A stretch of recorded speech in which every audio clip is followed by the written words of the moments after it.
కొడుకుకి దేహానికి ఆత్మకి ఉన్న సంబంధం ఉంటుంది. తండ్రి గొప్ప ఆనందాన్ని ఎప్పుడు పొందుతాడంటే కొడుకుని ఒళ్ళో కూర్చోబెట్టుకొని వాడు మాట్లాడుతుంటే వచ్చి రాని భాషలో ముద్దు ముద్దుగా, అది ఆ తండ్రికి పరమ సంతోషాన్ని కలిగిస్తుంది. ఎంత రాక్షసుడైనా కొడుకుని తీసి దగ్గర తీసుకొని ఒళ్ళో కూర్చోబెట్టుకొని అడిగాడు, నాయన ఏది ఇంతకాలము నీ గురువు నీకు ఏమి బోధించారో ఏదైనా గుర్తుంటే ఏది 2 మాటలు చెప్పు అని అడిగాడు. ప్రహ్లాదుడు అన్నాడు, ఏ చదువు చదువుకుంటే మళ్ళీ చదువుకోవాల్సిన అవసరం ఉండదు, అన్ని చదువులు దేన్ని తెలుసుకోవడానికి మూలమై ఉన్నాయో అవన్నీ నేర్చుకున్నాను నాన్న అన్నాడు. అరే అవునా, మళ్ళీ చదువుకోవడానికి మళ్ళీ ఏ చదువులన్నీ అవసరమో అది అలా చదువుకునే అవసరమే ఉండదా, ఏదిరా చెప్పు చెప్పు ఏం చెప్తావో అన్నాడు. అప్పుడు ప్రహ్లాదుడు అన్నాడు, నాన్న మనుషులందరూ శరీరం అనే ఇంటిలో ఉంటూ నేను, నాది, నాకు అని వాళ్ళ చుట్టూ వాళ్ళు బంధాలను కట్టేసుకుంటారు.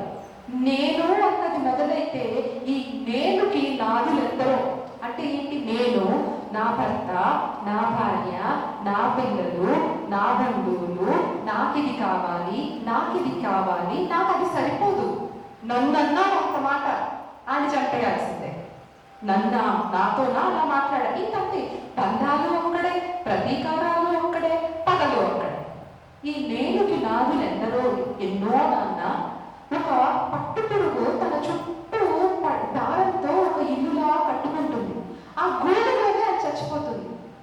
అలానే నాన్న మనం కూడాను అలా ఆ దార పోగులుగా బంధాలను కట్టుకొని కట్టుకొని కట్టుకొని ఆ బంధాలకి బాధ్యతలు ఆధారమై ఆ బంధాలు బాధ్యతలకి పాపాలు చేస్తూ మళ్ళీ పుడతాము, మళ్ళీ చచ్చిపోతాం, మళ్ళీ పుడతాము, మళ్ళీ చచ్చిపోతాం. ఎన్ని జన్మలెత్తినా చూడాల్సింది చూడలేము. నాలో ఉన్న పరమాత్మ నా ఎదురుగా ఉన్న పరమాత్మని, ఈ సర్వ జగత్తులో ఉన్న పరమాత్మని చూడలేము. అలా ఎలా చూడాలో నేర్చుకున్నాను నాన్న అని చెప్పాడు. కోపంతో కళ్ళు ఎర్రబడిపోయాయి. ఒరే నీకు ఈ చదువులన్నీ ఎవరు నేర్పారా? చాలా కోపం వచ్చి గురువుల వైపు కళ్ళు ఎర్ర చేసి చూశాడు. నేనేం నేర్పమన్నాను, మీరేం నేర్పుతున్నారు వాడికి? గురువుని పిలిచి తిట్టాడు. మనకి ఈ పని వాళ్ళు అన్నారు, మహాప్రభు మీరేం నేర్పమన్నారో మేము అదే నేర్పించాం, కానీ నువ్వు ఈ మాటలన్నీ ఎక్కడ నేర్చుకున్నాడో మాకు తెలియదు అన్నారు. అదేంటది? మీ గురుకులంలో అంతంత పెద్ద గోడలు కట్టాను, చుట్టూ కాపలా పెట్టాను, ఈ దొంగ ఈ దేవతలెవరూ లోపలికి రాకుండా. మరి ఈ మాటలన్నీ నా కొడుకు ఎవరు నేర్పారు? మీరేమైనా ఆ దేవతలతో చేతులు కలిపారా అని అడిగారు. వాళ్ళన్నారు, మహాప్రభు మా గురించి మీకు తెలిసింది, మా నాన్నగారు శుక్రాచార్యులు, అక్కడ నుంచి మీ దైత్యులకి ఎంతో గురువుగా పనిచేసిన వాళ్ళు, మేమెందుకు అలా చేస్తామన్నారు. ఇది మనం కూడా గమనించుకుంటాం. మన పిల్లలు ఎవరైనా, మనకి సంబంధించి మన పిల్లలకి ఏదైనా 4 తక్కువ మార్కులు వచ్చాయి, వెంటనే మన వాడి మీద మనకు అపారమైన నమ్మకం. మొదట అనుమానించేది గురువుని. ఆ మేడం మీకు బాగా చెప్పారా, మీ సార్ మీకు బాగానే చెప్తున్నారా, ఏమో ఆ మ్యాథ్స్ సార్ సరిగ్గా చెప్పరు, ఆ ఇంగ్లీష్ మేడం సరిగ్గా నేర్పరు, లేదా ఒక చిన్న కంప్లైంట్ ఏదో వచ్చింది, వెంటనే అంటే అమ్మావాడు అలా కాదు, ఆ గురువులదే తప్పు. ఇది కూడా రాక్షస బుద్ధి. మనకు గమనించుకోవాలి, మన కళ్ళ ముందు ఏ రకంగా మన బిడ్డ ప్రవర్తిస్తున్నాడో 100% అలాగే వాడు బయట ఉంటాడా? మనం లేనప్పుడు, మనమంటూ వాడిని చూడలేదు అన్నప్పుడు వాడు ఎలా ప్రవర్తిస్తాడు మనకు తెలుసా? కొంచెం అది మనం కూడా గమనించుకోవాలి. గురువుని దూషించి అన్నాడు, ఈసారి మీ మీద కూడా నేను నిఘా పెట్టిస్తాను, ఇప్పటి నుంచి మీ మీద నిఘా ఉంటుంది, ఆ చుట్టుపక్కల మీ పాఠశాల మొత్తం నిఘా ఉంటుంది, తీసుకుని వెళ్ళి సరైన శిక్షణ బోధించండి వాడికి, ఇలాంటి మాటలు నాకు వినపడకూడదు అంటాడు. కోపంగా తోసేస్తాడు. చిచి ఏంటి నా కొడుకు దైత్యుడికి రాజు అవుతాడు అనుకుంటే ఇలా మాట్లాడుతున్నాడు, ఏదో తత్వజ్ఞానాలు మాట్లాడుతున్నాడు, పుడతామంటాడు, చచ్చిపోతామంటాడు, ఏదేదో మాట్లాడుతున్నాడు, తీసుకెళ్ళిపోండి వీడిని అంటాడు.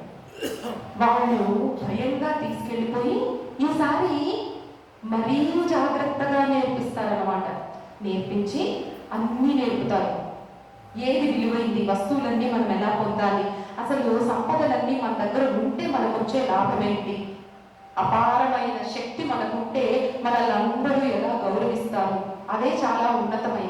అవే గొప్పవి, ఇలాంటివన్నీ నేర్పిస్తారు. నేర్పించిన తర్వాత వీళ్ళకి మళ్ళీ ఒక అనుమానం కలుగుతుంది. మనం ఇన్ని నేర్పుతున్నామే, వీళ్ళకి అన్నీ అర్థమయ్యాయా అని పిలిచి కూర్చోబెట్టి అడుగుతారు ప్రశ్నలు. వాళ్ళు అడిగిన ప్రశ్నలకన్నీ వాళ్ళు ఏం బోధించారో అన్నీ చెప్తాడు సమాధానం. శబాష్, ఈసారి వీడన్నీ నీట్గా నేర్చుకున్నాడు, కరెక్ట్గా గుర్తుపెట్టుకున్నాడు అనుకుంటారు. కానీ ప్రహ్లాదుడు ఎలాంటి స్థితిలో ఉన్నాడు? పానీయంపులు త్రాగుచు గుడుచుచు హాస నిద్రాది కేడియం చేయుచు, ఏది చేస్తున్నా అంటే నీళ్లు తాగుతున్నా, అన్నం తింటున్నా, నవ్వుతున్నా, నిద్రపోతున్నా ఆయనని సంతతము హరినామ స్మరణని విడవడు. అంటే ఎప్పుడూ హరినామ స్మరణ మనసులో జరుగుతూనే ఉంటుంది. ప్రహ్లాదుడు అనుకుంటాడంట, నీళ్లు తాగుతూ తాగుతూ, అబ్బా నా శ్రీహరి ఎంత గొప్పవాడు, నోరు ఇక్కడ పెట్టాడు, కడుపు ఇక్కడ పెట్టాడు, నేను నీళ్ళు ఇలా తాగితే అలా కడుపులో వెళ్ళిపోతుంది. ఒకవేళ కనుక నోరు ఇక్కడ ఉండి కడుపు ఇక్కడ ఉంటే నీళ్ళెట్టు తాగేవాడిని నేను. నీళ్ళని ఇలా పోస్తే కిందకి వెళ్ళిపోతుంది నీళ్ళ తత్వం. అదే అగ్ని అనుకోండి, మనం రగులుస్తాం కదా వంట చేసుకోవడానికి, అగ్గి కూడా కిందకే వెళ్ళిపోతే వంట ఎలా చేసుకుంటాం? కుదరదు కదా, అన్నం ఎలా తింటాం? అబ్బా శ్రీహరి ఎంత గొప్పవాడు, నిప్పేమో పైకి వస్తుందా, నీళ్ళేమో కిందకి వెళ్ళిపోతాయా, ఆహా భలే ఉంది అనుకునేవాడంట. అన్నం తింటూ అనుకునేవాడంట, అబ్బా ఒక్క విత్తనం, ఒక్క గింజని, ఒక్క వడ్ల గింజని మనం వేస్తే అది మొక్క అయిందా, ఆ ఒక్క వడ్ల నుంచి ఇంత వచ్చిందా మళ్ళీ అన్నం, అలా రాబట్టే కదా నేను ఈ సమస్త సృష్టి కడుపు నిండా అన్నం తినగలుగుతున్నాం. లేదనుకోండి ఒక్క విత్తనానికి ఒకటే ఇస్తాను అని గనక భూమాత అంటే మన పరిస్థితి ఏంటి? నువ్వు ఒక మామిడి విత్తనం నాటితే ఒకే మామిడి పండు అంటే ఎలాగా? ఇంతమంది మనుషులకి మనం కడుపు నిండదుగా. ఆహా నా తండ్రి ఎంత కరుణామయుడు, మన ఆకలి గురించి ఆలోచించి ఇన్ని ప్రాణులని ఇలా పోషిస్తున్నాడా. ఆవేమో గడ్డి తింటుందా, మనకి పాలిస్తుంది. ఒకవేళ అది కూడా అన్నమే తింటాము, నేను లేకపోతే పాలివ్వను అంటే ఆహార కొరత ఏర్పడుతుంది కదా. ఏ జంతువుకి ఆ జంతువుకి కావలసినటువంటి ఆహారాన్ని సమకూరుస్తున్నాడా. ఎంత మాతృప్రేమ నా శ్రీహరికి అనుకునేవాడంట. అతనేమో అలాంటి స్థితిలో ఉన్నాడు. ఈసారి అనుకున్నాను వీడిని పరీక్షించాలి అనుకున్నాను. పరీక్షించి ఒకేసారి రాజుగారి దగ్గరికి తీసుకెళ్ళలేదు. ఈసారి ఏం చేశారు, వాళ్ళ అమ్మ అయినటువంటి లీలావతి దగ్గరికి తీసుకెళ్లారు. లీలావతి దగ్గరికి తీసుకెళ్ళి, అమ్మ ఈసారి కనుక ప్రహ్లాదుడు కొంచెం అటు ఇటుగా మాట్లాడితే రాజుగారు చంపేస్తారేమో, భయం వేస్తుంది, కాబట్టి మీరే అతన్ని పరీక్షించండి, తర్వాత తీసుకెళ్తాం రాజు దగ్గరికి అన్నారు. అప్పుడు లీలావతి, నాయన నువ్వేం నేర్చుకున్నావు అని కొన్ని ప్రశ్నలు అడిగింది. అర్థశాస్త్రం నుంచి సమాధానం చెప్పాడు. రాక్షస ధర్మాలన్నీ కూడా చక్కగా చెప్పాడు. వీళ్ళకి సంతోషం కలిగి, అబ్బా దారిలోకి వచ్చాడు కదా, ఇప్పుడు మనం ఇతన్ని రాజు దగ్గరికి తీసుకెళ్ళచ్చు. తీసుకెళ్ళారు రాజు దగ్గరికి. తీసుకెళ్ళిన తర్వాత, మహారాజా మంచిగా తయారు చేశాను మీ అబ్బాయిని, అడగండి ప్రశ్నలు అన్నారు. మళ్ళీ అతను అన్నాడు, తీసుకొని కూర్చోబెట్టుకొని, ఏది ఇప్పుడైనా చక్కగా నేర్చుకున్నావా చదువు, చెప్పు కొంచెం నువ్వేం నేర్చుకున్నావో అని అడిగాడు. ఈసారి మళ్ళీ ప్రహ్లాదుడు అన్నాడు, తెలుసుకున్నాను నాన్న, మనకి అరిషడ్ వర్గాలని ఎలా జయించాలో తెలుసుకున్నాను నేను అన్నాడంట. అదేంట్రా అలా అంటావు అన్నాడు. అవును నాన్న, పాపానికి కారణం ఏంటి? నాది నాకు ఇది కావాలి, నాకది కావాలి అనుకోవడం. నేను ఆ కారణాన్ని తెలుసుకున్నాను, నాకు ఇప్పుడు అంతట్లోనూ శ్రీహరే కనిపిస్తున్నాడు అన్నాడట. చాలా కోపం వచ్చేసింది. ఈసారి అన్నాడు, మళ్ళీ ఇదే మాటలు మాట్లాడుతున్నావు, ఏది నిజం చెప్పు, దేవతలు ఎవరైనా మారు వేషంలో వచ్చి నీకు ఇవన్నీ నేర్పించి వెళ్తున్నారా అని అడిగాడు. లేదు నాన్న, నాకు నేనే నేర్చుకున్నాను అన్నాడు. గురువులది కూడా తప్పు లేదు, వాళ్ళు నేర్పించింది నేర్పించారు, నాకు నేనే నేర్చుకున్నాను అని చెప్పాడు. ఈసారి మరీ కోపం వచ్చింది. కోపం వచ్చి గురువుల్ని పిలిచాడు. వీడి మనసులో ఈ తత్వం అనే దాన్ని బయటికి తీసేయాలి, తత్వజ్ఞానం ఏం చేయాలని అడిగారు. అప్పుడు వాళ్ళు అన్నారు, ఇతన్ని పాడు చేయడానికి ఒక మార్గం ఉంది. పాడు చేయడానికి అని మనం అని నేను అంటున్నాను. కానీ వాళ్ళేమన్నారంటే ఇతని మనసులో ఉన్నటువంటి భక్తి, జ్ఞాన, వైరాగ్యం అనేది తీసేయడానికి ఒక మార్గం ఉంది. ప్రహ్లాదుడు కొంచెం పెద్దవాడు అవుతున్నాడు. ఇప్పుడు మేము ఏం చేస్తామంటే అతన్ని తీసుకెళ్ళి కామశాస్త్రాన్ని బోధిస్తాం. వాడు వైరాగ్యాన్ని వదిలిపెట్టేస్తాడు. ఆ పని చేస్తామన్నారు. సరే తీసుకుని వెళ్ళండి అన్నారు. మళ్ళీ తీసుకుని వెళ్ళారు. తీసుకుని వెళ్ళి వాళ్ళు బోధించాల్సింది వాళ్ళు బోధిస్తున్నారు. ఇతనేం చేశాడు, సమయం దొరికినప్పుడు అక్కడ ఉన్నటువంటి మిగిలిన పిల్లవాళ్ళందరినీ పిలిచి, ఒరే ఈ ఆటను ఎన్ని రోజులు ఆడుకుంటారా, మీకు ఒక మంచి జ్ఞానం చెప్తాను కూర్చోండి అన్నారు. కూర్చున్నారు వాళ్ళు. అప్పుడు అన్నారు, ఆయుర్దాయం 100 ఏళ్ళు. దాంట్లో రాత్రిపూట మనం నిద్రపోతాం కదా, 50 ఏళ్ళు పోయింది. ఇంకెంత ఉంది, 50 సంవత్సరాలు మిగిలింది. అందులో 20 ఏళ్ళు బాల్యానికి దానికి పోతుంది, తీసేద్దాం. ఇంకా మిగిలింది ఎంత, 30 ఏళ్ళు. ఈ 30 ఏళ్ళలో మీరు ఈ ఐషడ్వర్గాలకి లోపడిపోయి మళ్ళీ పుట్టి మళ్ళీ చచ్చి మళ్ళీ పుట్టి మళ్ళీ చచ్చి ఎందుకు నేను మీకు ఆత్మజ్ఞానాన్ని బోధిస్తాను కూర్చోండి. ఆ హరిని గురించిన ఆత్మతత్వం అంతా వాళ్ళకి బోధించి అక్కడ వాళ్ళు భజన చేయడం మొదలుపెట్టారు. శ్రీహరి నామస్మరణ చేస్తున్నారు. ఇది గురువులకు వినపడి వాళ్ళు పరిగెత్తుకుంటూ వచ్చారన్నమాట. ఇదేంటిది వీడిలా ఇలా హరినామస్మరణ చేపిస్తున్నాడు ఇక్కడ. అప్పుడు అడిగారు, అసలు నీకు ఇదంతా ఎవరు చెప్పారు? నువ్వు వీళ్ళతోటే ఉన్నావు, మేమేం చెప్పామో అదే చెప్పారు అందరికీ. నీకు ఈ భక్తి ఎలా అలవడింది, అసలు నారాయణ అన్న పేరు నీకు ఎలా వినపడింది అని అడిగారు. అప్పుడు ప్రహ్లాదుడు చెప్పాడు, మా నాన్నగారు తపస్సులు చేయడానికి వెళ్ళారు. అలా మా నాన్న తపస్సు చేస్తుంటే ఇంద్రుడు మా అమ్మని జుట్టు పట్టుకుని ఈడ్చుకెళ్తున్నాడు. ఎందుకు అంటే అతనేమో తపస్సు చేసి చేసి రాక్షసుడు చచ్చిపోతాడు. కానీ ఇప్పుడు ఈవిడ కడుపులో మళ్ళీ ఒక శిశువు జన్మించాడు అనుకోండి, వాళ్ళు మళ్ళీ తయారవుతారు. అసలు హిరణ్యకశిపుడు తపస్సు చేయడానికి కారణం ఏంటి? హిరణ్యాక్షుడు వాళ్ళ అన్న చంపేశాడు కాబట్టి ఇతను వచ్చాడు తపస్సు. ఇప్పుడు ఇతను చచ్చిపోతే కొడుకు ఊరుకుంటాడా? కొడుకు మళ్ళీ తపస్సు చేస్తాడు, మళ్ళీ ఆ ఇంద్రలోకం మీద దాడి చేస్తాడు. ఇదంతా ఎందుకు? నేను లీలావతిని తీసుకుని వెళ్ళి ఎదురు చూసి ఆమెకి సంతానం కలిగిన తర్వాత ఆ సంతానాన్ని చంపేస్తాను అన్నాడు ఇంద్రుడు. అప్పుడు నారదుడు అంటాడు, నువ్వు తప్పు చేస్తున్నావు, లీలావతిని నేను నా ఆశ్రమానికి తీసుకెళ్తాను. ఆవిడ కడుపున పుట్టేవాడు మహాభక్తుడు కాబట్టి నేను ఆవిడకి కడుపులో ఉన్నటువంటి ప్రహ్లాదుడికి జ్ఞానబోధ చేస్తానని తీసుకెళ్ళాడు. అప్పుడు నారదుల మహర్షుల వారు నాకు భక్తి, జ్ఞాన, వైరాగ్య మార్గాలని ఎన్నో ఉపదేశం చేశారు. నాకు అవన్నీ గుర్తున్నాయి. కానీ మా నాన్నగారు తపస్సు నుంచి వచ్చిన తర్వాత మా అమ్మ అయినటువంటి లీలావతి మళ్ళీ సంసార మాయలో పడిపోయి అవన్నీ మర్చిపోయింది. నాకు గుర్తుంది. నాకు గుర్తుండడానికి కారణం ఏంటంటే మొదటిది గురువు అనుగ్రహం, రెండవది దైవ అనుగ్రహం. ఇవి రెండూ నా పట్ల ఉండడం వల్ల నాకు ఇవన్నీ గుర్తున్నాయి అన్నాడు. మనం ఇక్కడ ఇది కూడా గమనించాలి. ప్రశంసకి, పొగడ్తకి, అభినందనకి మనం మన పిల్లల పట్ల చాలా జాగ్రత్తగా ఉండాలి. ప్రహ్లాదుడంతటి గొప్పవాడు కాబట్టి ఆయన ఆ మాట అనగలిగాడు. నాకు గుర్తుందంటే అది నా గొప్పతనం కాదండి, గురువుల అనుగ్రహం ఉంది, దైవ అనుగ్రహం నా మీద ఉంది అని. మనము ఇప్పుడు పిల్లల్ని పొగిడే విషయంలో చాలా జాగ్రత్తగా ఉండాలి. నేను ఇది చాలా చూశాను కాబట్టి చెప్తున్నాను. పొగడ్తని వాళ్ళు స్వీకరించే స్థితిలో ఉండరు. వాళ్ళ మానసిక స్థితి చాలా తొందరగా అహంకారం వచ్చేస్తుంది. ఒక్కసారి అహంకారం వచ్చిందా నేర్చుకోవడం కుదరదు. నాకు ఏమీ తెలియదు అన్నప్పుడు నేర్చుకునే అవకాశం ఉంటుంది, కానీ నాకంతా తెలుసు, నేను గొప్పదాన్ని అన్న భావన ఒక్కసారి మనసులోకి వచ్చిన తర్వాత వాళ్ళు జీవితంలో ఏది నేర్చుకోలేరు, పైకి ఎదగలేరు. అందుకే మన శాస్త్రాల్లో కూడా చెప్పబడింది, తల్లి తండ్రి బిడ్డని పొగడకూడదు అని. పొగడకూడదు అన్నాలే కానీ అభినందించకూడదు అని నేను అనలేదు. రెండిటికి మధ్య తేడా తెలుసుకుని మనం మాట్లాడాలి.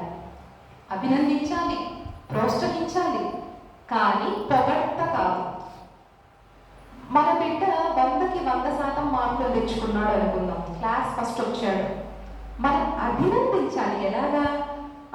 మీ మీ స్కూల్లో మీ టీచర్స్ చాలా కష్టపడ్డారు నాన్న, రోజు పాపం మీ నాన్నగారు కూడా నీకు ట్యూషన్కి తీసుకెళ్తారు, తీసుకొస్తారు, దానికి ఫలితంగా వచ్చింది అభినందనలు, ఇంకా కష్టపడు, ఇంకా బాగా వృద్ధిలోకి రా, అంతే అభినందన. అంతేగాని మన పిల్లలు పక్కన ఉన్నప్పుడు కూడా మాట్లాడేటప్పుడు జాగ్రత్తగా ఉండాలి. మా వాడికి ఏంటండి, వాడు చాలా బాగా చదువుతాడు, ఎప్పుడు క్లాస్ ఫస్టే, అసలు ఎప్పుడు ఫస్ట్ వచ్చేస్తాడు, అబ్బో మా వాడికి చాలా అవార్డులు వచ్చాయండి, చాలా గొప్పగా, ఇలా మనం మాట్లాడకూడదు. ఎందుకంటే ఒక్కసారి వాళ్ళ మనసులోకి ఆ అహంకారం అనేది వెళ్ళిపోతే నేర్చుకోలేరు, ఎప్పటికీ నేర్చుకోలేరు. పెద్దవాళ్ళని గౌరవించడం నేర్చుకోరు. వాళ్ళకి సంబంధించినటువంటి శాఖలో, అంటే వాళ్ళది సంగీతం కావచ్చు, నృత్యం కావచ్చు, వాళ్ళు చదువుకుంటున్నట్టు చదువు, లౌకికమైన చదువులు కావచ్చు, ఎందులోనూ ముందుకి వెళ్ళలేరు. అది మనం కొంచెం జాగ్రత్తగా గమనించుకోవాలి. అంత భక్తి జ్ఞానం ఉన్న వాళ్ళైతే ఆ మాట అనగలుగుతారు, గురు అనుగ్రహం, దైవ అనుగ్రహం అని. ఎప్పుడైనా అందుకే మనం చాలా పెద్దవాళ్ళ దగ్గరికి గొప్ప, అంటే నేను గమనించిన విషయం మీతో చెప్తున్నాను, చాలా గొప్పగా ప్రదర్శన చేసినప్పుడు పిల్లలు కానీ గొప్ప వాళ్ళు ఎలాంటి అభినందన ఇస్తారంటే, మీ కళలో మీరు చేసిన ప్రదర్శనలో మీ గురువు కష్టం కనపడుతోంది, మీ అమ్మ నాన్న కష్టం కనపడుతోంది, అభినందనలు, వారికి మంచి పేరు తీసుకొని రండి, అక్కడి వరకు చెప్పి ఆపేస్తారు. అబ్బో చిన్నారి చాలా గొప్పగా ప్రదర్శించింది, ఆవిడ నాట్యమయూరి, లేకపోతే ఆవిడ ఇంకో ఎంఎస్ సుబ్బలక్ష్మి, ఇలాంటివి మనం మాటలు మాట్లాడే ముందు చాలా జాగ్రత్తగా ఉండాలి. పిల్లలు నన్ను చెడిపేస్తాయి. ఆ తర్వాత ఎలాంటి స్థితికి వస్తారంటే, వాళ్ళు నేర్చుకోవాలి, తెలుసుకోవాలి అన్న భావన వాళ్ళ మనసులో చచ్చిపోతుంది. ప్రహ్లాదుడు కాబట్టి అంత గొప్పగా అన్నారు, నాకు గురువు అనుగ్రహం, దైవానుగ్రహం ఉంది కాబట్టి నాకు గుర్తుంది, మా అమ్మగారు మర్చిపోయారు అన్నారు. ఈ విషయం కాబట్టి గురువులకి ఇక్కడ వాళ్ళ చెంట మార్కులకి ఇద్దరికి కోపం వచ్చేసింది, తీసుకొని వెళ్ళిపోయారు వాళ్ళ నాన్నగారి దగ్గరికి. ఈ విషయం జరిగిందంట, మీరు మమ్మల్ని అనుమానించారు అనవసరంగా, ఇప్పుడు చూడండి. అప్పుడు మళ్ళీ కూర్చోబెట్టి అడిగారు అనమాట, ఏంట్రా నువ్వు నీ పద్ధతి మార్చుకుంటావా లేదా అని. ఆయన అన్నాడు, నేను హరినామ స్మరణని వదలలేను, అసలు చెప్పాలంటే నాన్న నువ్వు కూడా చెయ్యాలి, ఏ బలంతో అయితే నువ్వు ఏ బలానికి కారణం నువ్వు అని నువ్వు అనుకుంటున్నావో అది నువ్వు కాదు, నీ బలానికి కారణం కూడా శ్రీహరే అన్నాడు. ఇక ఆ బాధని, ఆ కోపాన్ని తట్టుకోలేకపోయాడు. అహంకారం దెబ్బతిందిగా, రాక్షసులకు ఉన్నది అహంకారమేగా. ఏ శ్రీహరిని చంపాలని ఇంత ప్రయత్నిస్తున్నాడో ఇప్పుడు అంటున్నాడు, ఆ శ్రీహరే కారణం నీ బలానికి అంటున్నాడు. అది తట్టుకోలేకపోయాడు. అప్పుడు అన్నాడు, ఇక నేను నిన్ను కొడుకుగా కూడా చూడలేదు, ఇక ఆపేక్షించు, నిన్ను చంపేయాలి. అది ఎలా చంపాలో తెలుసా? ఎంత భయంకరమైన చావు ఉంటుందంటే, నువ్వు అంటున్నావుగా నేను ఎప్పుడు శ్రీహరి నామస్మరణ చేసుకుంటానని, నువ్వు ఆ నామస్మరణ ఆపేయాలి, ఆపేసి చచ్చిపోవాలి, అప్పుడు నా అహంకారం తీరుతుంది. అందుకని చెప్పి అన్నాడు, రాక్షసుడిని పిలిచాడు, వీడిని శ్వాస రాకుండా నవరంధ్రాలు మూసేయండి, పెద్ద పర్వతం మీదికి తీసుకెళ్లి తోసేయండి, వాడు హరినామస్మరణ చెయ్యకూడదు, ఏనుగులతో తొక్కిచ్చేసేయండి. పైగా ఇదంతా జరుగుతున్నప్పుడు నేను నా భయంకరమైనటువంటి అవిచారిక ప్రయోగాలు కూడా చేస్తుంటాను, అది కొంచెం తాంత్రిక సంబంధితమైనది. అవిచారిక ప్రయోగాలు చేసి మాయతో అతన్ని భయపెడుతూ ఉంటాను. వాడు ఇంత భయంకరమైన విషయాలు జరుగుతున్నప్పుడు అతను నామస్మరణ మానేస్తాడు. అలా నామస్మరణ మానేసిన తర్వాత చచ్చిపోవాలి, అది అతని ఉద్దేశం. రాక్షసత్వం అలాగే ఉంటుంది. మరి ఇప్పుడు తీసుకొని వెళ్ళారు, పైన నుంచి కిందకి పడేసేస్తున్నారు ప్రహ్లాదుని. ఆయన మానసిక పరిస్థితి ఎలా ఉంది? పర్వతంలో శ్రీహరి, భూమిలో శ్రీహరి, పైన నుంచి కిందికి పడిపోతున్నప్పుడు ఆ వాయువులో శ్రీహరి, తనని కొడుతున్న వాళ్ళ శూలాలతో గుచ్చలని చెప్పాడనమాట. తనని కొడుతున్న వాడిలో శ్రీహరి, తనని ఏ శూలంతో అయితే గుచ్చుతున్నారో అందులో శ్రీహరిని చూస్తూ రమించిపోతున్నాడు. అతని యొక్క తేజస్సు రోజు రోజుకి పెరిగిపోతుంది. కానీ ఇంత చేస్తున్నా అతనికి నొప్పి కలగడం లేదు, అతను బాధపడటం లేదు, పైగా చాలా సంతోషంగా ఉన్నాడు. జగత్తులో జగన్నాథుడిని చూస్తూ రమించిపోతున్నాడు. అతని ముఖంలో ఆ సంతోషం చూస్తున్నటువంటి ఆ హిరణ్యకశిపుడికి చాలా కోపం రోజు రోజుకి పెరిగిపోతుంది. ఏ నామస్మరణనైతే ఆపాలి అనుకున్నాడో అది జరగడం లేదు. పైపెచ్చు చాలా నిబ్బరంగా భయపెట్టాలనుకుంటే భయపడడం లేదు. ఇక ఓర్చుకోలేకపోయాడు. చాలా కోపం వచ్చింది. అప్పుడు అడిగాడు అన్నమాట, ఏమి అసలు ఎవరి అండ చూసుకొని నీకు ఇంత ధైర్యం వచ్చింది? ఎవరున్నారు అనుకుంటున్నావు నీ వెనక అన్నాడు. నాకు నీకు అండాదండ ఎవడో వాడే ఉన్నాడు అన్నాడు. అందుకేనేమో అంటారు, తక్కువేమి మనకు రాముడు ఒక్కడుంటే చాలు అని. ఆ ఒక్క శ్రీహరితోటి ఇన్ని కష్టాలలో నుంచి బయటపడిపోయిన ప్రహ్లాదుడు అన్నాడు. అలా అంటావేంటి నాన్న? నాకు దిక్కెవడో నీకు దిక్కెవడో ఆయన్నే నమ్ముకున్నాను అన్నాడు. మళ్ళీ కోపం వచ్చింది. అదేంటది, నన్నెందుకు కలుపుతున్నావు మాటి మాటికి అన్నాడు. అవును నాన్న, నీవైనా నేనైనా అత్యంత బలహీనుడు అని అనుకుంటున్న వాడికైనా అందరికీ ఆ శ్రీహరే ఆలంబన అన్నాడు. మళ్ళీ అదే శ్రీహరి ఆలంబన అంటున్నావు, ఏమిటి నీ అహంకారం? అసలు నీకు తెలుసా శ్రీహరి అసలు కనపడ్డు కంటికి అని? అదేంటి నాన్న, చూసే కన్ను ఉండాలే కానీ ఎందుకు కనపడడు? ఇందుగలడు అందుగలడని లేనిది సందేహము వలదు. హరి సర్వోపగతండు, ఎందెందు వెతికినా అందరినే కలడు అన్నాడు. అంటే ఏంటి నీ ఉద్దేశం? ఎక్కడున్నా ఉన్నాడా అన్నాడు. అవును నాన్న, ఎక్కడైనా ఉన్నాడు అన్నాడు. నీకు కనిపిస్తున్నాడా అని అడిగారు. అవును, నాకు కనిపిస్తున్నాడు, నా లోపల ఉన్నాడు, నీ లోపల ఉన్నాడు, జగత్తంతా ఉన్నాడు అన్నాడు. అయితే ఏమంటావు, ఈ స్తంభంలో ఉన్నాడా అని అడిగాడు. స్తంభం రాయి కదా. అవును నాన్న, ఉన్నాడు, నాకు కనిపిస్తున్నాడు అన్నాడు. అయితే రమ్మను నీ శ్రీహరిని, ఈరోజు ముందు నీ శ్రీహరిని చంపేస్తాను, తర్వాత నిన్ను చంపేస్తాను అన్నాడు. ఈయన చేతులు జోడించి ఆ శ్రీహరిని రమిస్తూ సంతోషపడుతున్నాడు, నామస్మరణ చేస్తూ. ఇప్పుడు పెద్ద గద తీసుకొని ఇతను ఉన్నాడు అంటున్నాడు స్తంభంలో. ఇప్పుడు ఇతను ఏం నిరూపించాలి? శ్రీహరి లేడు అని నిరూపించాలి. అందుకని ఏం చేశాడు, ఒక పెద్ద గద తీసుకుని ఆ స్తంభాన్ని కొట్టబోయాడు. ఇప్పుడు విష్ణువు గురించి ఆలోచిస్తే తననే నమ్ముకున్నాడు. మనోవాక్కాయ కర్మణంలో తనని నమ్ముకున్న భక్తుడిని కాపాడుకోవాలి. ఎందుకని? తనని నమ్మిన వాడిని కాపాడలేకపోతే తన ఉనికి ఉంది. ఇప్పుడు బ్రహ్మగారిని తన నాభి నుంచి జన్మించాడు, అలాంటి వాడు ఇప్పుడు రాయి నుంచి జన్మిస్తున్నాడు. ఆ పెద్ద స్తంభాన్ని ఒక్క దెబ్బ కొట్టాడు, స్తంభం విరిగిపోయింది. అందులో నుంచి ఒక గొప్ప నారసింహావతారం బయటికి వచ్చింది. అంటే సగం మనిషి సగం సింహం అన్నమాట. ఆ గోళ్ళు ఉగ్రమైన అవతారంగా నారసింహావతారం బయటికి వచ్చింది. అలా వచ్చి రాగానే హడలిపోయాడు హిరణ్యకశిపుడు ఆ అవతారాన్ని చూసి. ఇక్కడ మరిచిపోయాడు, ఎన్ని దారులు చెడ్డవాడు వెతుక్కున్నా ఆ దారులన్నీ తప్పించి అతన్ని చంపేయడానికి శ్రీహరి ఎప్పుడూ వస్తూ ఉంటాడు.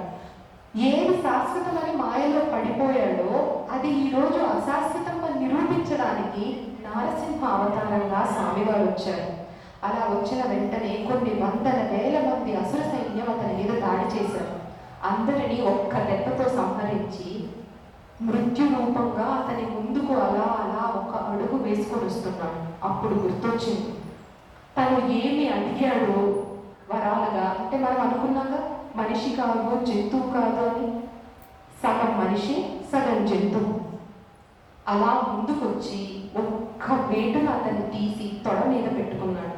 పెట్టుకొని చీల్చాడు, పొట్టని చీల్చాడు. అది ఏంటి, ఒక్క వేలుతో చీల్చాడు. చీల్చి ఆ పేగులన్నీ తీసి మెడలో వేసుకున్నాడు. ఇదంతా జరుగుతున్నప్పుడు ప్రహ్లాదుడు చూస్తూ నిలబడ్డాడు, పరమ సంతోషంగా చూస్తూ నిలబడ్డాడు. ఇప్పుడు మీకు ఒక అనుమానం రావచ్చు, ఎంతైనా తండ్రే కదా, మరి ప్రహ్లాదుడికి బాధ కలగలేదా?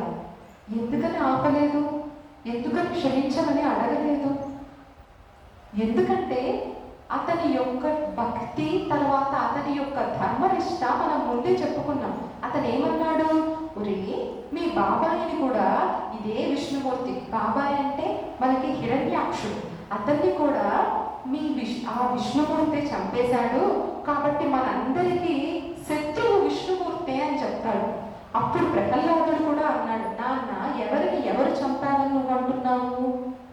అతని యొక్క అధర్మం అతన్ని చంపేసింది, దానికి కారణం విష్ణుమూర్తి అని నువ్వు ఎందుకు అనుకుంటావు అని మాట్లాడారు. ఇక్కడ కూడా ఆయన రెండు చేతులు జోడించి ఆ శ్రీహరి యొక్క స్వరూపాన్ని చూస్తూ ఆనందపడిపోతూ ఉంటారు. కానీ ఆ ఉగ్రమైన స్వరూపాన్ని చూసి దేవతలు కూడా భయపడ్డారట.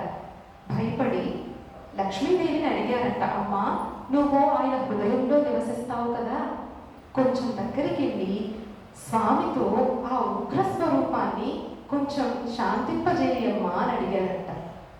కానీ అప్పుడు మహాలక్ష్మందంతా లేదు లేదు, నాకు ఆయన కళ్ళు ఇప్పుడు పరమశాంతిగా చూసి నాకు అలవాటు, ఇప్పుడు ఆ కళ్ళలో అంత రౌద్రం చూసి నేను వెళ్ళలేను అందట. అప్పుడు అందరూ మళ్ళీ ప్రహ్లాదుడి దగ్గరకు వచ్చి నీకోసమే కదా అవతారం వచ్చింది, శ్రీకారం జరిగింది, నువ్వు వెళ్ళు అన్నారంట. అప్పుడు ప్రహ్లాదుడి దగ్గరికి వెళ్ళి స్వామివారితో మాట్లాడుతున్నారు. స్వామివారు అన్నారంట, ఏంటి నువ్వు చిన్నపిల్లాడివి కదా, నన్ను చూసి నీకు భయం వెయ్యలేదా అని అడిగారంట.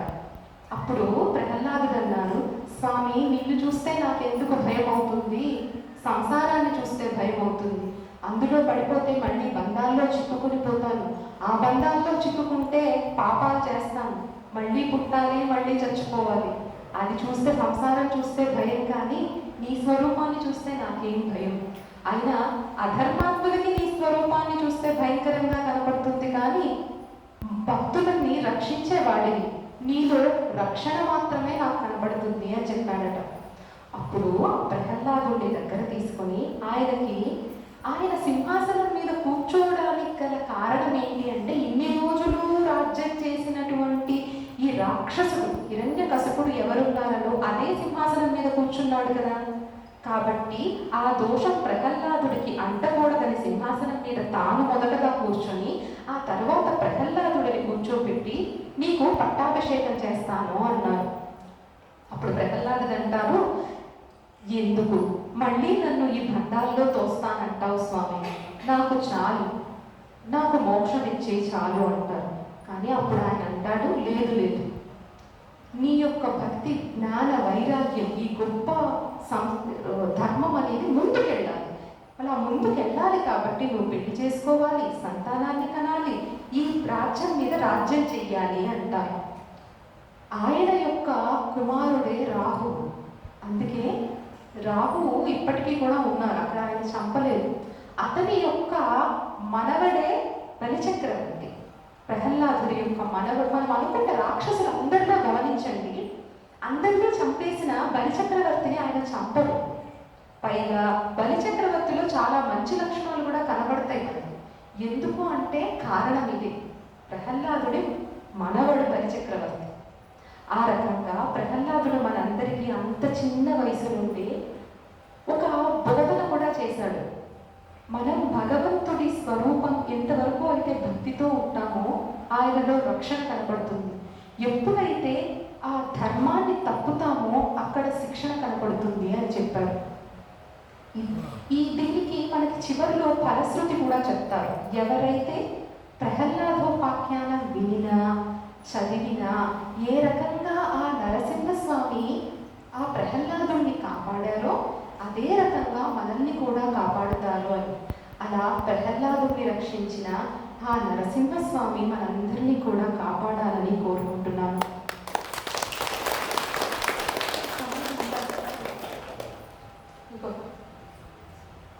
ఓ 15 నిమిషాల్లో నేను చేసిన ఆత్మజ్ఞానం ఇంకా జడకి సంబంధం, సత్యభామ జడకి సంబంధం అన్న పరిశోధనని మీతో పంచుకోవాలనుకుంటున్నాను.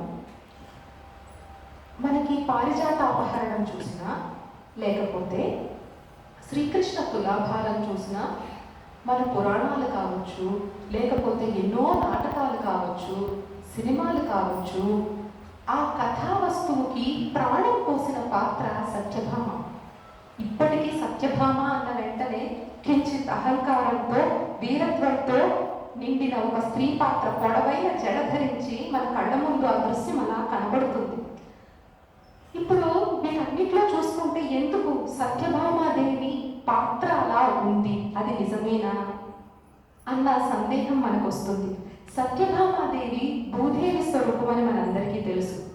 అదే కాకుండా సత్యభామాదేవి జీవాత్మను మన మన ప్రపంచంలో ఉన్నటువంటి అందరి యొక్క మనుషులందరి యొక్క స్వరూపంగా, అంటే మనల్ని రిప్రజెంట్ చేస్తూ కనబడుతుంది సత్యభామ. త్రిగుణాలు ఉంటాయి, అక్కడ కూడా అరిషడ్వర్గాలు ఉంటాయి. ఇదంతా జీవాత్మకి ప్రతిరూపంగా ఉంటుంది సత్యభామ.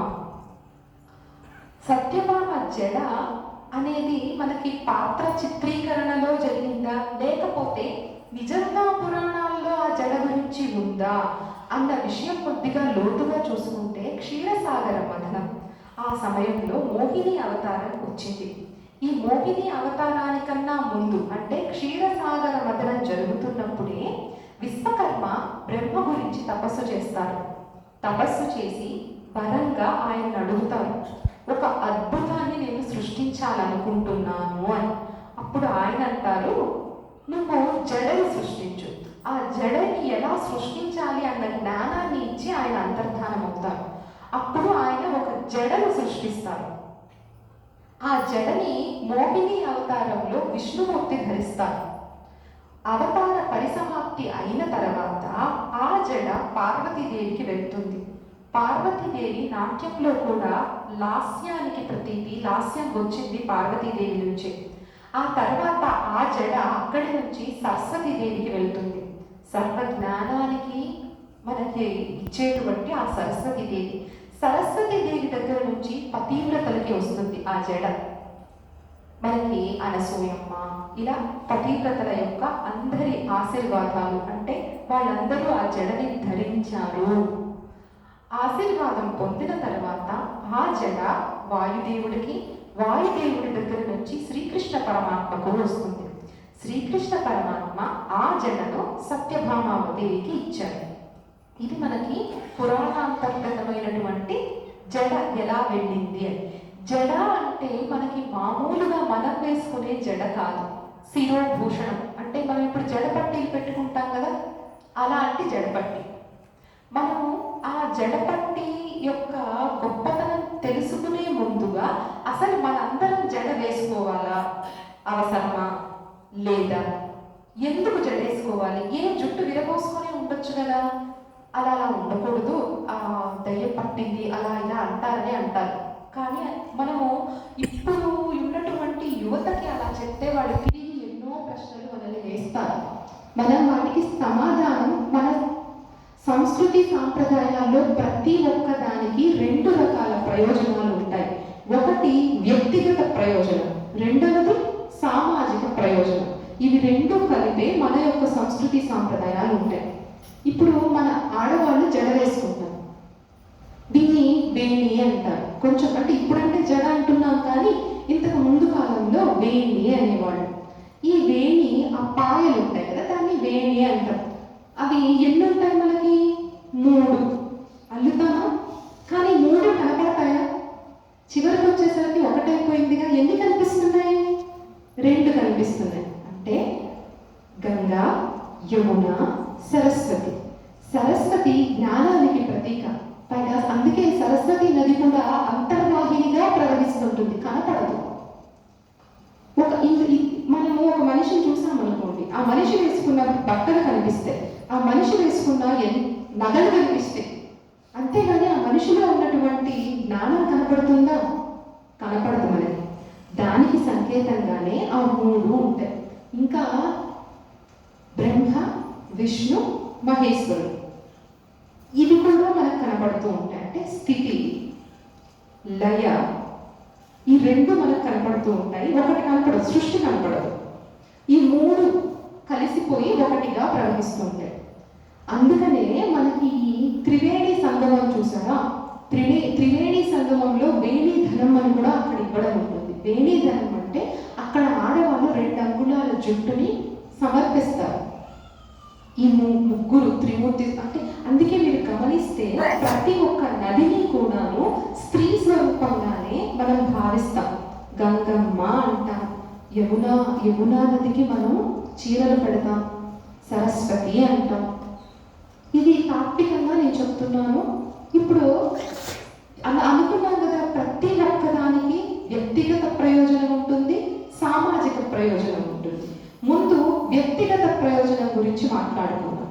జడ వెయ్యడం వల్ల ఇప్పుడు ట్రైకాలజిస్ట్ అంటాం, అంటే ఎవరైతే జుట్టుకి సంబంధించినటువంటి ట్రీట్మెంట్ తీసుకుంటారు కదా, జుట్టు బాగా పెరగడానికి, ఎక్కువ జుట్టు ఊడిపోతుంటే వాళ్ళంతా కూడా ఏం చెప్తున్నారు, ఎప్పుడైతే మనం జడని అల్లుతామో వాటి మధ్య ఫ్రిక్షన్ తగ్గి జుట్టు విరిగిపోవడం అనే సమస్య తగ్గుతుంది. కాబట్టి మీరు జడ వేసుకునే నిద్రపోండి, గట్టిగా లాగి అలాంటి వదిలేస్తే పొల్యూషన్ వల్ల, ఈ సన్ రేస్ వల్ల మీ జుట్టు పాడైపోతుంది. వీలైనంత వరకు అల్లితే మీ జుట్టు కాపాడబడుతుంది అని చెప్తున్నారు. ఇది వ్యక్తిగత ప్రయోజనం. ఇక సామాజిక ప్రయోజనం ఆలోచిద్దాం. మామూలుగానే ఆడవాళ్ళకి ఎలా ఉంటుంది, జుట్టు కొంచెం పొడవుగా ఉంటుంది కదా.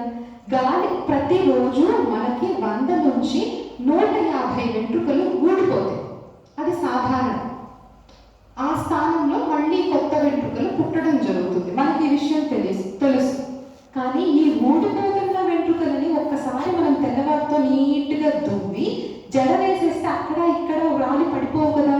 లేకపోతే ఏమవుతుంది, వంట చేస్తాం ఆడవాళ్ళు, జడ వేసుకోము, ఆ జుట్టు అక్కడే ఊడుతుందిగా, ఊడి అక్కడే ఆహారంలో కలుస్తుంది కదా. ఇంతకు ముందు ఉమ్మడి కుటుంబాల్లో ఆడవాళ్ళు 4, 5 మంది, 6 మంది, 10 మంది దాకా పిల్లలు ఉండేవాళ్ళు. అందరి జుట్టు అలా ఊడి పడిపోతుంటే ఎలాగా, ఆహారం దెబ్బతింటుంది కదా. అందుకని జడ అనేది పెట్టాడు. ఇంకొకటి కూడా, ఇప్పుడు మీకు అనుమానం రావచ్చు, మగవాళ్ళకి ఏం లేదా అండి, వాళ్ళు అలా తిరుగుతుంటారు, వాళ్ళ జుట్టు ఊడిపోదా. వాళ్ళకు కూడా ఉంది. కొన్ని వర్గాల వారికి సిగ సాంప్రదాయం ఉండేది. ఇక్కడ సిగ పెట్టుకుంటారుగా, అలా వాళ్ళు దాన్ని ముడేసుకునేవారు. ఎవరికైతే సిగ సాంప్రదాయం లేదో వాళ్ళకి కూడా ఉండేది. ఇక్కడ తీసి ఇక్కడ ఒకటి ముడి వేసేవాళ్ళు, జుట్టు పొడవుగా ఉన్నా ఇక్కడ ముడి వేసేవాళ్ళు. అదేంటంటే మేము కొన్ని సినిమాల్లో చూసాం, జుట్టు పొడవుగా ఉంటుంది, ఒక కిరీటం పెట్టుకుంటారు, మరి అప్పుడు వాళ్ళు ఎలా కట్టేసినట్టు అని.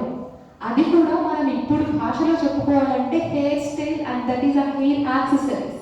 అంటే ఏంటి, వాళ్ళు ఈ పైన ఉన్నటువంటి జుట్టుని తీసి ఇక్కడ మగవాళ్ళు ఒక చిన్న ముడి వేస్తారు, వేసి ఆ తర్వాత వాళ్ళు ధరించేది శిరోభూషణం అనమాట. శిరోభూషణం అంటారు, అది మగవాళ్ళకు ఉంటుంది, దాన్ని పెట్టేస్తారు. మీకు ఇంకా అర్థం కావాలంటే ఇప్పట్లో కొంతమంది పొడవుగా జడ పెంచుకొని, జుట్టు పెంచుకొని మగవాళ్ళు ఇట్లా బ్యాండ్ పెట్టుకుంటారు, అలాంటి శిరోభూషణం. ఇప్పుడు చెప్పండి, ఆ జుట్టు కూడా ఊడదుగా, అవి కూడా ఊడి అక్కడ ఇక్కడ పడవు కదా. అది సామాజిక ప్రయోజనం. ఇది మనం జడ వేసుకోవడం వల్ల. ఇప్పుడు మనం ఏమనుకుంటున్నాం, మళ్ళీ సత్యభామ జడ గురించి మాట్లాడుకున్నాక ఒక జడ ఉంటుంది, అది శిరోభూషణం అని.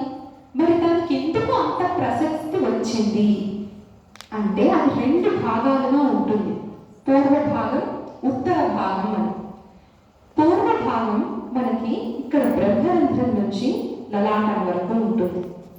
ఉత్తర భాగం మనకి వెనక వైపు నుంచి మొదలయ్యి కింది వరకు ఉంటుంది. ఇందులో మళ్ళీ 2 ఉన్నాయి, పెద్ద జడ, చిన్న జడ. పెద్ద జడ కాలి మడిమల వరకు ఉంటుంది, చిన్న జడ మనకి హిప్స్ వరకు ఉంటుంది, అంటే జగల భాగం వరకు ఉంటుంది అనమాట. పెద్ద జడని కనుక తీసుకున్నట్టయితే 108 జడ బిళ్ళలు ఉంటాయి. ఈ 108 దేనికి సంకేతం అంటే 27 నక్షత్రాలు మరియు 4 పాదాలు కలిపితే ఏమొస్తుంది, 108. మనము మన ఈ సమస్త భూప్రపంచంలో ఉన్నటువంటి ప్రతి జీవి కూడా ఈ 108 పాదాలలో ఏదో ఒక పాదంలో పుట్టిన వాళ్ళమే. అప్పుడు చెప్పండి, నేను అంటే నాకు మీకు సంబంధం లేదా, ఉందిగా. దీంట్లో వసమైక కుటుంబం అంటారు. మనకి అక్కడ పడుకున్న కుక్కకి సంబంధం లేదా, ఉంది, వసుదైక కుటుంబం. మనం ఒట్టుకోవడానికి కొంచెం కష్టమే అయినా కేవలం నా తల్లికి పుట్టిన వాళ్ళు నా అన్న తమ్ముడు అని చెప్పుకుంటున్నా ఒక నిజం ఏంటంటే, అవును మనకి దానికి సంబంధం ఉంది. మన తమ్ముడు, మన కుటుంబంలో భాగం అది. అలా చూసేటువంటి దృష్టి కోణాన్ని చూపించేది దానికి గుర్తు 108. కేవలం ఇది మాత్రమేనా? కాదు. ఈ 108 అనే సంఖ్య సూర్యుడి యొక్క వ్యాసంతో దీన్ని కనుక గుణిస్తే సూర్యుడికి భూమికి మధ్య ఉన్నటువంటి దూరం వస్తుంది. అదే చంద్రుడి వ్యాసంతో గుణిస్తే చంద్రుడికి భూమికి ఉన్నటువంటి మధ్య వ్యాసం మనకి ఎంత దూరం అయితే ఉందో అది మనకి వస్తుంది. ఈజ్ ఈక్వల్ టు చేసుకుంటే వచ్చేస్తుంది. అది మనకి సైంటిఫిక్గా కూడా నిరూపించబడింది. ఇంకా నాట్యశాస్త్రంలో శివుడి కరణాలు 108. మనం జపమాలలో జపం చేసి పూసలు ఉంటాయి కదా, వాటి సంఖ్య 108. అందుకని ఆ జడబిడ్డలు 108 ఉంటాయి. ఆ కింద కుచ్చులు ఉంటాయిగా, మనకి జడకి కింద కుచ్చులు ఉంటాయి. ఆ కుచ్చులు పెద్ద జడలో 14 ఉంటాయి. ఇవి 14 లోకాలని సూచిస్తాయి. ఇంకా ఆ జడకి ముందు భాగంలో ఆదిశేషుడు ఉంటాడు. ఇది సమస్త భూమండలాన్ని తన పడగలపై మోసేటువంటి ఆదిశేషుడుగా ప్రతీతి. ఇక్కడ కొంచెం యోగ శాస్త్రంలో కనుక మనం చూసినట్టయితే కుండలిని యోగం ఆధార చక్రంలో ఉంటుంది. ఎవరైతే సాధన చేస్తారో మనకి ఆ శక్తిని పాముతో పోలుస్తారనమాట. మీరంతా ధ్యానంలో ఉన్నారు కాబట్టి ఈ విషయాలు మీకు చాలా బాగా తెలుసు. అందుకే ఈ విషయాన్ని మీతో పంచుకోవాలని ఆశపడ్డారు. పాముతో పోలుస్తారు. అది చుట్టలు చుట్టుకుని తన ఎవరైతే సాధన చెయ్యదో వాళ్ళకి పడగ లోపలికి ఉంటుంది, తోక పైకి ఉన్నట్టుగా ఉంటుంది. ఎవరైతే సాధన చేస్తూ ఉంటారో వాళ్ళలో అది తిరిగి పడగ పైకి తోక కిందికి ఉంటుంది. ఇక ఆయుర్వేదం ప్రకారం కూడా చూసుకుంటే మనకి ఇడ, పింగళ, సుషుమ్న అనే నాడులు ఉంటాయి. సాధన చేసే యోగులకి ఈ కుండలిని శక్తి ఆధార చక్రం నుంచి సుషుమ్న నాడి ద్వారా అలా పైకి వచ్చి మనకి ఇక్కడ సహస్రార చక్రం వరకు వస్తుంది. దానికి ప్రతీకగానే ఇక్కడ సహస్రార చక్రం వద్ద ఆదిశేషుడి పడగలను ఏర్పాటు చేయడం జరిగింది. అంటే ఏంటంటే నీ జీవితం ఎలా ఉండాలి అంటే, వసుదే ఎప్పుడైతే ఈ సమస్త సృష్టిని నువ్వు ఒక కుటుంబంగా చూసి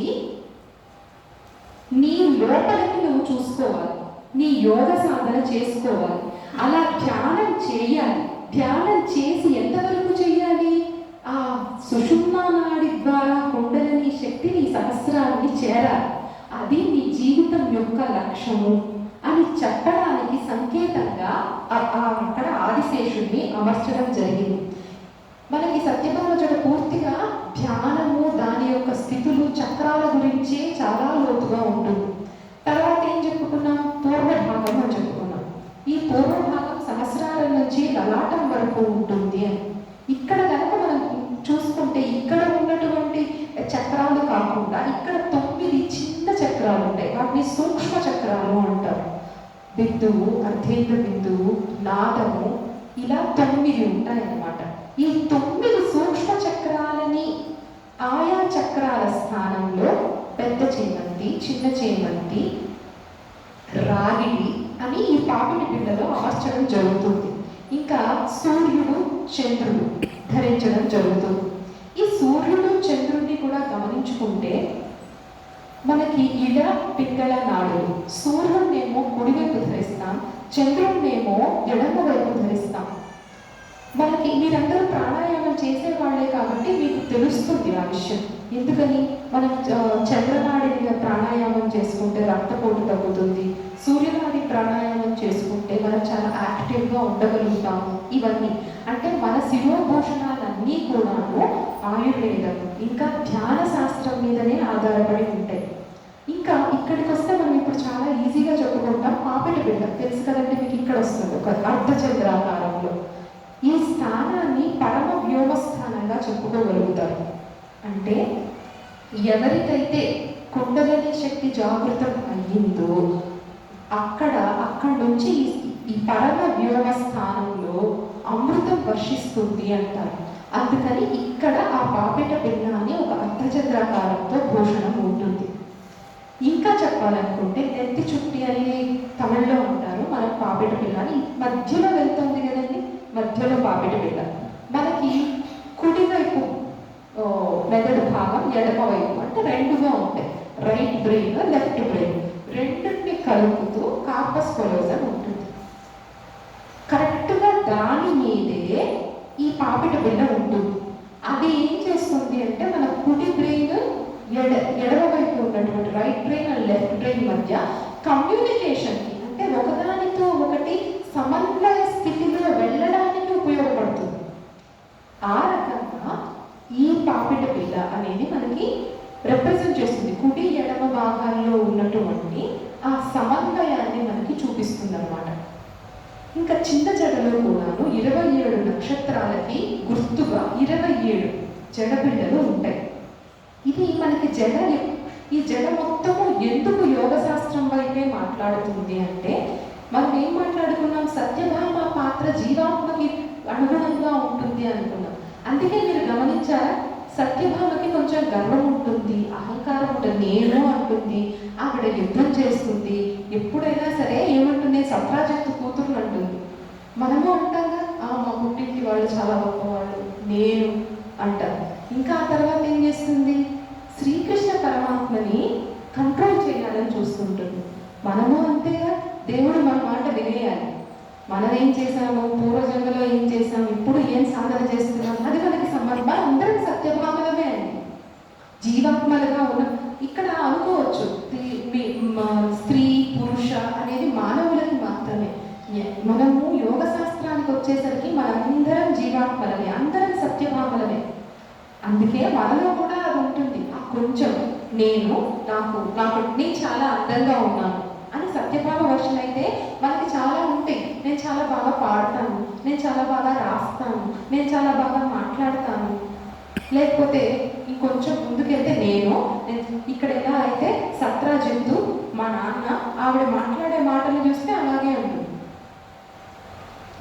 ఆ సత్రాజిత్తు గొప్పతనం మనం చెప్తూ ఉంటాం, మేము మా వాళ్ళు మా ఫ్యామిలీ మేము చాలా మా వంశం ఇంత, నేను ఇంత గొప్ప, మనమంతా సత్యభామలే. ఇప్పుడు సత్యభామకి మనం ఏ పురాణం చూసుకున్నా గొడవ వస్తూ ఉంటుంది సత్యభామకి పరమాత్మకి. తర్వాత మళ్ళీ ఆవిడ రియలైజ్ అవుతూ ఉంటారు. దీని ఆధారంగానే భామా కలాపం చేయబడింది. ఇలాగే ఒకరోజు సత్యభామాదేవికి అన్ని ఆభరణాలు అలంకరించిన తర్వాత ఇద్దరు అద్దం ముందు నిలబడి చూసుకొని స్వామివారు అడిగారంట, భామ నువ్వు అందంగా ఉన్నావా, నేను అందంగా ఉన్నానా అని. మనం ఒప్పుకుంటామా, మనమే గొప్పగా, నేనే అందంగా ఉన్నాను అని చెప్పిందట. అంతే, స్వామివారి కోపం వచ్చి అలిగి వెళ్ళిపోయారట. తర్వాత మాధవి అనే పాత్ర, అది గురు స్వరూపం అన్నమాట. అందుకేగా జీవాత్మని పరమాత్మని కలిపేవారెవరు, గురువే జీవాత్మని పరమాత్మని కలుపుతారు. ఈ మాధవి అనే పాత్ర ద్వారా ఆమె హితోపదేశం చేసి సత్యభామాదేవికి ఇద్దరిని మళ్ళీ కలుపుతుంది. ఇది ఇది చూసుకుంటే కూడాను మన పురాణాల్లో అన్నింటిలోనూ ఒకటే చెప్తారనమాట. ఆ ఏ వేషజాలైతే మనం పడుతున్నామో, అంటే ఆ అహంకారం మనలో ఉన్నంత వరకు పరమాత్మ మనకి దొరకదు. ఎప్పుడైతే మనం అహంకారాన్ని వదిలేస్తామో అప్పుడు దొరుకుతాడు.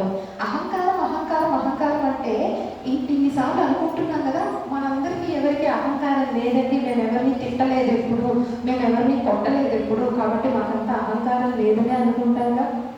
లేదు, ఉంటుంది. ఇప్పుడు ఆ అహంకారం వల్లనే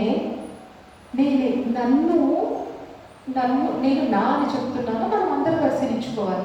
ఒకవేళ నన్ను నా భర్త నువ్వు వంట సరిగ్గా చేయలేదు అన్నాడు అనుకోండి, ఇంకంతే వెంటనే కోపం. రోజు చేసి పెడుతున్నాను, ఈరోజు ఉప్పు ఎక్కువైతే తక్కువైతే నేను ఇప్పుడు ఇలాగే అంటున్నావు అంటే నీకు ఎప్పుడు నచ్చింది కాబట్టి. ఒక్కసారి నువ్వు ఈరోజు సరిగ్గా చేయలేదన్న వెంటనే అహంకారం వచ్చేస్తుంది. లేదా నేను నా భర్తను అడిగాను అనుకోండి, ఏంటి ఏ విషయం చెప్పకుండా నీ ఓన్గా నువ్వే డెసిషన్ తీసేసి అసలు ఎంత వచ్చింది, ఏం చేస్తున్నావు అని అడిగాను అనుకోండి, అన్నీ నీకు చెప్పాలా, అన్నీ నీకు ఎప్పుడు పక్కన చేసి నష్టపెడుతుంటో అన్నీ నీకు చెప్పాలా, అది అహంకారమే కదండి. అది అహంకారమే. అన్నీ ఎందుకు చెప్పాలని చెప్పాలి, భార్యను బట్టి చెప్పాలి. మనం అహంకారం లేదు అనుకుంటూనే మనలో అహంకారం చాలా ఉంటుంది. ఎవరైనా మన పక్క మనిషి మనతో సరిగ్గా మాట్లాడలేదు అనుకోండి, ఆవిడ చూసారా మొన్నటి వరకు బాగా మాట్లాడేది, ఇప్పుడు చూడండి ఎలా మొహం తిప్పుకోలేదు. నాతో మాట్లాడలేదు కాబట్టి ఆవిడ ఉన్న పరంగా చెడ్డదైపోయింది. మనల్ని మనమే లోపల చూసుకుంటూ మన అహంకారాన్ని వదిలేసినప్పుడే పూర్తిగా మనం ఆ పరమాత్మని చేరుకోగలుగుతాం. అంతెందుకండి, నా చీర కన్నా ఆవిడ చీర బాగుంటే మనస్ఫూర్తిగా చెప్తానా? ఉన్నట్టుంది బాగానే ఉన్నట్టు చెప్పాలంటే మళ్ళీ అహంకారం. అది అహంకారం కాదా? మనం అవి వదిలేసినప్పుడు మాత్రమే మనస్ఫూర్తిగా ఒక పక్కన మనిషిని మనస్ఫూర్తిగా అభినందించగలుగుతాం. మనలో ఉన్నటువంటి ఈర్ష్య, అసూయ, అదే రకంగా ద్వేషం కూడా వెళ్ళిపోతుంది. ప్రేమగా చూసుకోగలుగుతాం. అందరినీ ప్రేమించలేమా?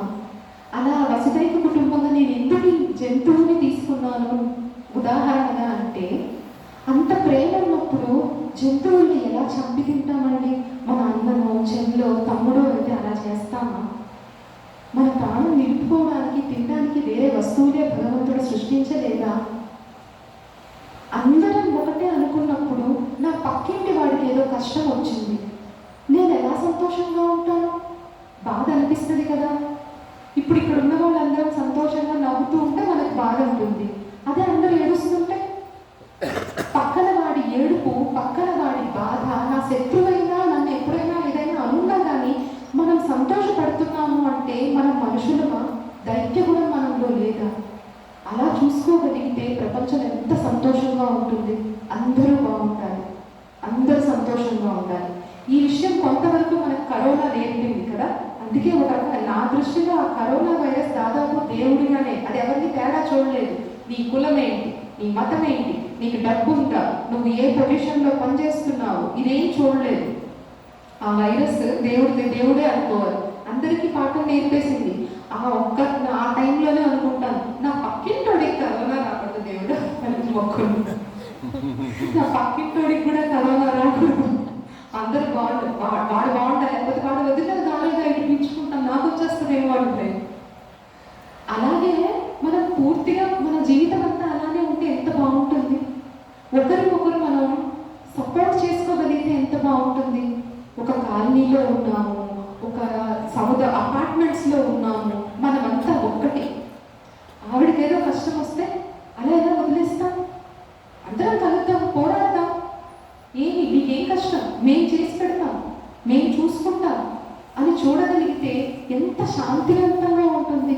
మనం అంతా శాంతిగా ఉంటాం, పరమ శాంతి, చాలా సంతోషంగా ఉండగలుగుతాం. మనకి ఈ పిరమిడ్లో నాకు చాలా బాగా నచ్చింది ఏంటంటే, ఆ ప్రేమతత్వాన్ని నేర్పుతున్నారు. అందరూ బాగుండాలి, అందరూ సంతోషంగా ఉండాలి, అందరూ ఒకరినొకరు ప్రేమించుకోవాలి.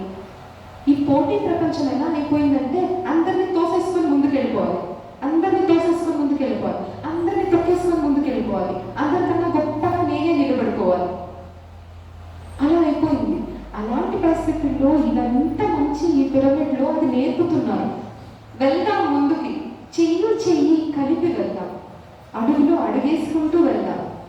నేను పైన నిలబడుకుంటే కింద ఉన్న వాళ్ళని చెయ్యి ఎత్తి పైకి లేపి కూర్చోబెడతాం. అది నేర్పుతున్నారు. అందుకు చాలా సంతోషంగా ఉంది, ఒక రకంగా చాలా ధైర్యంగా ఉంది. ఒక మంచి సమాజాన్ని సృష్టిస్తున్నారు. ఇది కూడా ఎందుకంటే ఇందులో కూడా కొంత స్వార్థం ఉందండి. మన పిల్లలు ఉన్నారుగా, ఇంత మంచి సమాజం ఉంటే నేనేమి ఉండిపోను, నేను వెళ్ళిపోతాను రేపు పొద్దున. నా బిడ్డ ఇంత మంచి సమాజంలో పెరుగుతాడుగా, ఆ స్వార్థం. చాలా సంతోషంగా ఉంది ఇంత గొప్ప అవకాశం ఇచ్చినందుకు. మీరందరూ ఇంతసేపు నేను మాట్లాడుతున్నా, మీకు అన్ని విషయాలు తెలిసినా నా పట్ల ఏదోలే పాపం ప్రయత్నిస్తుంది, ఏదో చేస్తుంది, ఓన్లే పాపం విందా అని విన్నారు. చాలా సంతోషం అండి, ధన్యవాదాలు. సర్వం శ్రీకృష్ణ.